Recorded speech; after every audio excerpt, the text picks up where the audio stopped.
बिस्मिल्लाहिर्रहमानिर्रहीम। अस्सलाम वालेकुम। मैं हूँ सहरिश और आप देख रहे हैं सहरिश स्मार्ट किचन। आज हम आलू मटर की मज़ेदार सी सब्ज़ी बनाने वाले हैं जो कि बहुत ही ज़बरदस्त सी थिक सी ग्रेवी के साथ बनाएंगे। बहुत ही यूनिक स्टाइल में, बहुत ही मज़ेदार सी, ये सादा और आसान तरीके के साथ आज हम ये सब्ज़ी तैयार करेंगे। जो लोग आपके हाथ का बना आलू मटर की सब्ज़ी खा लेंगे वो भूलेंगे नहीं। इस कदर लजीज और मज़ेदार ये सब्ज़ी बनती है। तो आइए जल्दी से हम अपनी रेसिपी को करते हैं स्टार्ट। अगर आप मेरे चैनल पर नए हैं और अब तक मेरे चैनल को सब्सक्राइब नहीं किया तो फ़ौरन से मेरे चैनल को पहले सब्सक्राइब कर लीजिए।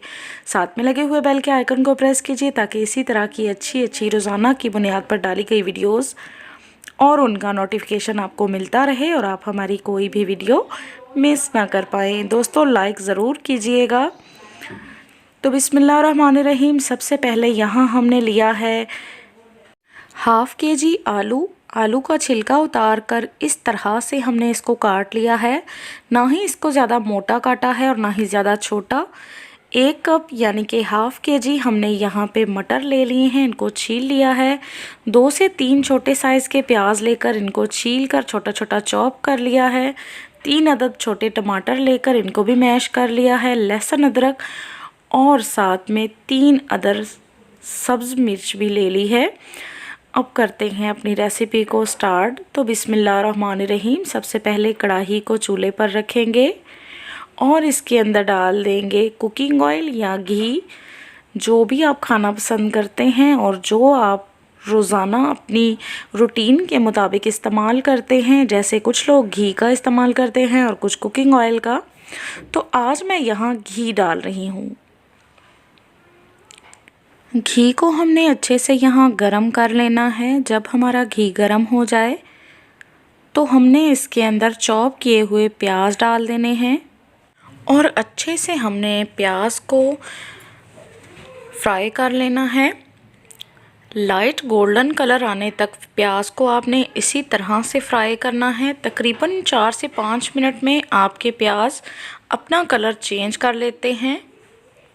अब यहाँ इस पॉइंट पर हमने लहसुन अदरक जो चॉप करके रखा है या बारीक काट के रखा है वो इसके अंदर डाल देंगे और मज़ीद इसको 2 से 3 मिनट तक फ्राई करेंगे। देखिए जी, हमने इसको तकरीबन 3 से 4 मिनट मज़ीद फ्राई किया। अब हम इसके अंदर टमाटर डाल देंगे जो कि मैंने क्रश करके चॉप करके रखे थे। आप चाहें तो आप टमाटर को ब्लेंडर भी कर सकते हैं क्योंकि इसका एक थिक सा पेस्ट बन जाता है जो बहुत ही मज़े का लगता है सब्ज़ी में। अब हम टमाटर की नमी आने तक इसको फ्राई करेंगे। अच्छे से फैला दें मसाले में टमाटर को और अब हम इसमें डाल देंगे कुछ स्पाइसेस, जिसमें सबसे पहले हमने 1 टीस्पून लाल मिर्च का पाउडर ले लिया है। 1/4 टीस्पून हमने हल्दी डाल दी है और हाफ़ टीस्पून हम इसमें नमक डाल देंगे। आप अपने टेस्ट के हिसाब से स्पाइसेस डाल सकती हैं। मज़ीद मैं इसमें कोई और मसाला ऐड नहीं करूँगी। हम सिंपल और सादा तरीके से आज की सब्ज़ी तैयार कर रहे हैं। अब हमने अच्छे से अपने मसाले की भुनाई करनी है। मसाले को आपने अच्छे से भून लेना है। सारा टेस्ट मसाले की भुनाई से आता है। आप देख सकते हैं अभी से इसके अंदर ऑयल हमारा सेपरेट हो चुका है। ये देख लें, ऑयल सेपरेट हो चुका है, लेकिन फिर भी हम इसे मज़ीद फ्राई करेंगे 4 से 5 मिनट तक। देखें जी, माशाल्लाह मसाला हमारा बहुत अच्छे से यहाँ भुन चुका है। अब हम इसके अंदर मटर डाल देंगे। 2 से 3 मिनट भुनाई करेंगे और साथ ही इसमें हम डाल देंगे आलू। 4 से 5 मिनट हम इसकी भुनाई करेंगे ताकि मसाले आलू और मटर के साथ अच्छे से भुन जाएं। अब हम इसके अंदर पानी डाल देंगे ताकि आलू और मटर दोनों ही गल जाएं।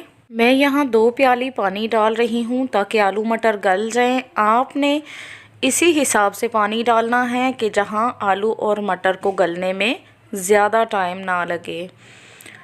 अब पानी डालने के बाद इसको ढक्कन लगाकर रख देंगे तकरीबन 10 से 12 मिनट के लिए। तकरीबन 12 मिनट गुजर चुके हैं। अब हम ढक्कन हटाकर देख लेते हैं। देखें जी माशाल्लाह आलू और मटर की सब्ज़ी हमारी बनकर बिल्कुल तैयार है।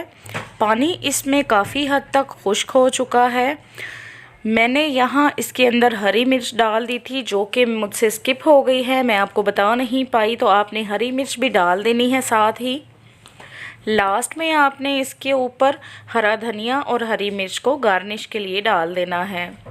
अब हम कर लेते हैं डिश आउट। देखें जी माशाल्लाह थिक सी ग्रेवी के साथ हमारी आलू मटर की सब्ज़ी बनकर तैयार है, जो कि देखने में बहुत ही लजीज और बहुत ही खुशबूदार है। जो बंदा आपके हाथ की बनी ये सब्ज़ी खाएगा वो कभी भूलेगा नहीं, आज से पहले ऐसा आलू मटर नहीं खाया होगा। बहुत ही मज़ेदार, बहुत ही टेस्टी ये बनती है। अल्लाह बरकत दे आपके खानों में, आपके रिज़्क में और आपके जायकों में। तो अब मुझे दीजिए इजाज़त। अगर आप मेरे चैनल पर नए हैं, अभी तक मेरे चैनल को सब्सक्राइब नहीं किया तो फ़ौरन से मेरे चैनल को सब्सक्राइब करें, साथ में लगे हुए बेल के आइकन को प्रेस करें ताकि इसी तरह की अच्छी वीडियोज़ रोज़ाना आपको मिलती रहें। वीडियो पसंद आए तो लाइक करना तो बिल्कुल मत भूलिएगा। मिलती हूँ नेक्स्ट वीडियो के साथ। अल्लाह हाफिज़।